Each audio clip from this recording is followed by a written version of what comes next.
All right. Okay, so let's head straight to Anfield, guys. Anfield.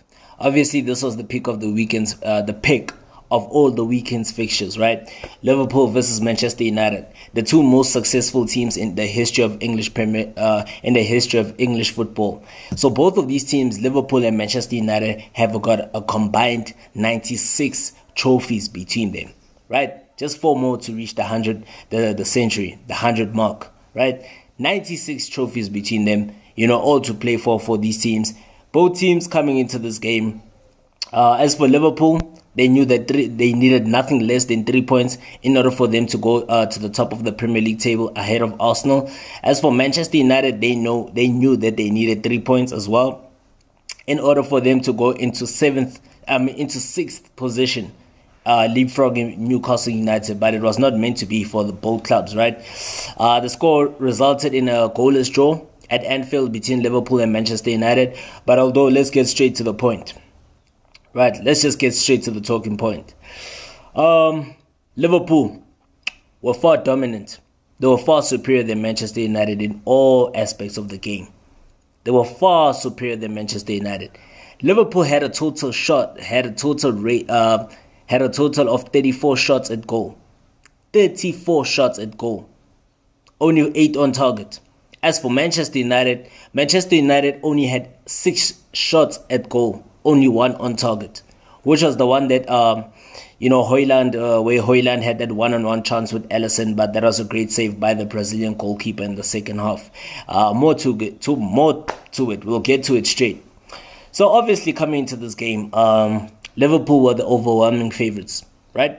They were the overwhelming favorites due to the fact that obviously Manchester United had a dreadful season this season. They've had a dreadful season. Coming into this one, they've lost 2 games on the trot in all competitions, and they haven't even scored a single goal, right? Like in the Champions League, they have been knocked out, and which automatically means that they've been knocked out of European football for this season. So Man United, they've been very dreadful this season, very dreadful to say the least. And Liverpool, they did, actually exceed expectations, but Liverpool just failed to find the ball, failed to put the ball into the back of the net. Throughout all the 90 minutes. I mean, Liverpool were far dominant. They created the better of the chances.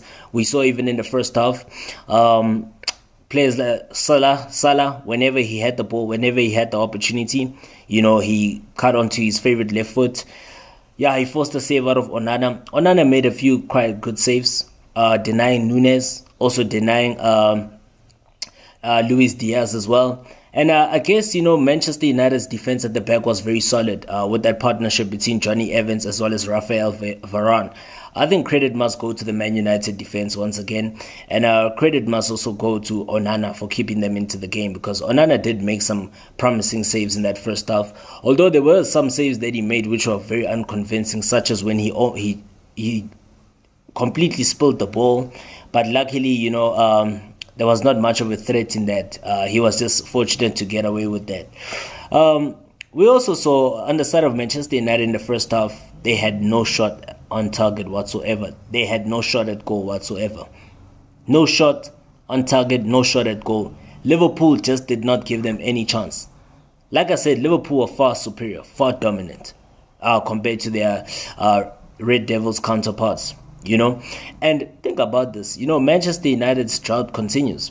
They haven't won a game at Anfield since the 17th of January 2016. Manchester United have failed to win at Anfield since the 17th of January 2016. Which is now basically, what can I say? That's basically if we do the maths correctly. If we do the maths correctly, that's now 7 years since they last won a game at Anfield, which is going to be 8 pretty soon as we're going into the new year, 2024. So yeah, Man United have had a very dreadful run at Anfield, and now it's 3 consecutive games for Manchester United where they failed to score, where they failed to find the back of the net. Let us talk about the performance of some of their players, Manchester United. I can go on and on with Liverpool, but let's go on the side of Manchester United.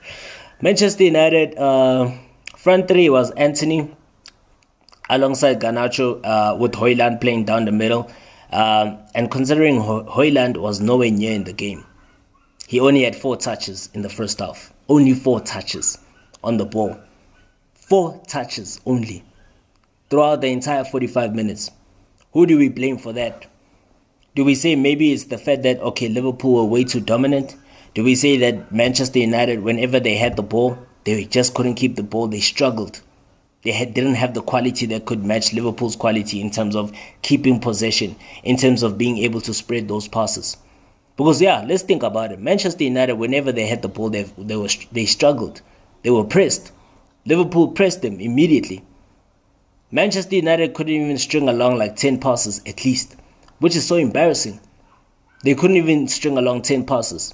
Let alone, players like Anthony and Garnacho were nowhere near the game. Let's just say with Anthony also had a dreadful first half. And there's a lot of question marks about the Brazilian, man. You know, he's just not really exerting himself to the fullest. He's just not really giving much to the team. You know, but I guess it was a much better second half performance from him. You know, we did see what he could possibly do, you know, what he's capable of doing. But the question is, why is he not delivering? You know, why doesn't he play like that? Because second half, Anthony was much better. His performance was way much better in the second half. You understand? Where he created an opening, he eliminated the defender, created an opening, but then Manchester United, it fell towards Højlund. Højlund couldn't get a shot, so he had to set up Marcus Rashford. Marcus Rashford also couldn't get a shot because, you know, that Liverpool penalty area was crowded with so many Liverpool players that, like, Manchester United struggled to find the space to actually unleash a shot. So the attack came to nothing, right? And yeah, man, Liverpool missed out on a chance to go top of the table. Manchester United as well. So this draw works in their favor.